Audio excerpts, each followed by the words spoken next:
Honeymoon मनाने के लिए मेघालय गए इंदौर के कपल राजा रघुवंशी और सोनम रघुवंशी की कहानी अब पूरी तरह बदल चुकी है। राजा रघुवंशी की लाश मिलने के बाद अब सोनम को ही उनकी हत्या के लिए गिरफ्तार किया गया है। सोमवार सुबह सोनम ने उत्तर प्रदेश के गाजीपुर में सरेंडर कर दिया। सोनम के साथ ही 3 और लोगों को भी राजा रघुवंशी की हत्या के मामले में गिरफ्तार किया गया। पुलिस के मुताबिक सोनम ने सुपारी देकर अपने पति राजा रघुवंशी की हत्या कराई है। मेघालय के मुख्यमंत्री कोनराड संगमा ने खुद ट्वीट कर इस बात की जानकारी दी। मेघालय के डीजीपी इदाशिशा नोंगरांग ने बताया कि सोनम ने अपने पति की हत्या के लिए सुपारी दी थी। इसमें से एक आरोपी को उत्तर प्रदेश से पकड़ा गया है। 2 आरोपियों के एसआईटी ने इंदौर से गिरफ्तार किया है। गिरफ्तार आरोपियों ने कुछ और लोगों के भी नाम बताए हैं। इससे पहले सोनम ने उत्तर प्रदेश के नंदगंज पुलिस स्टेशन में सरेंडर किया और इसके बाद उसे गिरफ्तार किया गया। वहीं केस में एक नया मोड़ उस वक्त आ गया जब सोनम की गिरफ्तारी के बाद एक नाम उभरकर सामने आया। आज तक की रिपोर्ट के मुताबिक ये नाम है राज कुशवाहा। बताया जा रहा है कि शादी से पहले सोनम का अफेयर इसी राज कुशवाहा नाम के शख्स के साथ चल रहा था। ऐसे में ये कयास लगाए जा रहे हैं कि अपने इसी अफेयर के लिए सोनम ने राजा रघुवंशी की सुपारी देकर उसे मरवा दिया।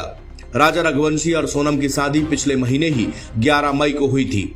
शादी के 9 दिनों के बाद दोनों हनीमून के लिए बेंगलोर होते हुए गुवाहाटी पहुंचे और मां कामाख्या देवी के दर्शन किए। यहां से राजा और सोनम हनीमून मनाने के लिए मेघालय को निकल गए। मेघालय पहुंचकर दोनों शिलांग गए और एक स्कूटी किराए पर ली। 22 मई को परिवार से आखिरी बातचीत हुई और इसके बाद दोनों गायब हो गए। 23 मई को परिवार वालों ने यह सोचा कि शायद नेटवर्क की वजह से राजा फोन नहीं कर पाया, लेकिन पूरे 24 घंटे दोनों के मोबाइल स्विच ऑफ पाए गए। इसके बाद दोनों के घर वालों ने यानी कि राजा के बड़े भाई और वहीं सोनम के बड़े भाई दोनों ने शिलांग जाने की ठानी। दोनों इमरजेंसी फ्लाइट पकड़कर शिलांग पहुंचे और इसके बाद राजा और सोनम की तफ्तीश शुरू की।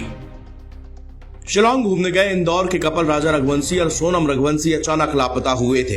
कुछ दिन बाद पति का शव पहाड़ियों में मिला और पत्नी लापता थी। सीएम स्तर से जांच की निगरानी की जा रही थी। कयास कई तरह के लगाए जा रहे थे, पर इस बहुचर्चित केस में जो सच बाहर निकलकर सामने आया उसने सभी को हिलाकर रख दिया। सोनम रघुवंशी को गाजीपुर से पकड़ लिया गया है। उसके साथ 3 और लोगों को हिरासत में लिया गया है। डीजीपी आई नोंगरांग के मुताबिक पत्नी सोनम रघुवंशी ने ही भाड़े के कातिलों को बुलाकर पति राजा रघुवंशी की हत्या करवाई है। उसने इसकी प्लानिंग हनीमून के दौरान की। परिवार ने तो इतना सब होने की उम्मीद भी नहीं की थी। मेघालय के सीएम कोनराड संगमा ने इस मामले में मेघालय पुलिस की सफलता की सराहना की है। मेघालय में लापता इंदौर के इस दंपति के मामले में पुलिस ने तेजी से कार्रवाई की थी। सीएम संगमा ने सोशल मीडिया पर पोस्ट करते हुए लिखा कि राजा हत्याकांड में 7 दिनों के भीतर मेघालय पुलिस को बड़ी सफलता मिली है। मध्य प्रदेश के 3 हमलावरों को भी गिरफ्तार किया गया है। एक महिला ने आत्मसमर्पण कर दिया है। एक अन्य हमलावर को पकड़ने के लिए एक्शन अभी जारी है। डीजीपी नोंगरांग के खुलासे के बाद सोनम रघुवंशी को लेकर कई सवाल खड़े हो रहे हैं। आखिर ऐसा क्या कारण था कि उसने अपने पति राजा रघुवंशी को रास्ते से हटाने का प्लान बनाया? क्या वो किसी और से प्यार करती थी जिसके चलते उसने राजा रघुवंशी को मरवा दिया? पुलिस के सामने अभी कई बड़े प्रश्न हैं जिसकी तफ्तीश की जा रही है। पुलिस इस मामले की गंभीरता से और हर पक्ष की जानकारी जुटा रही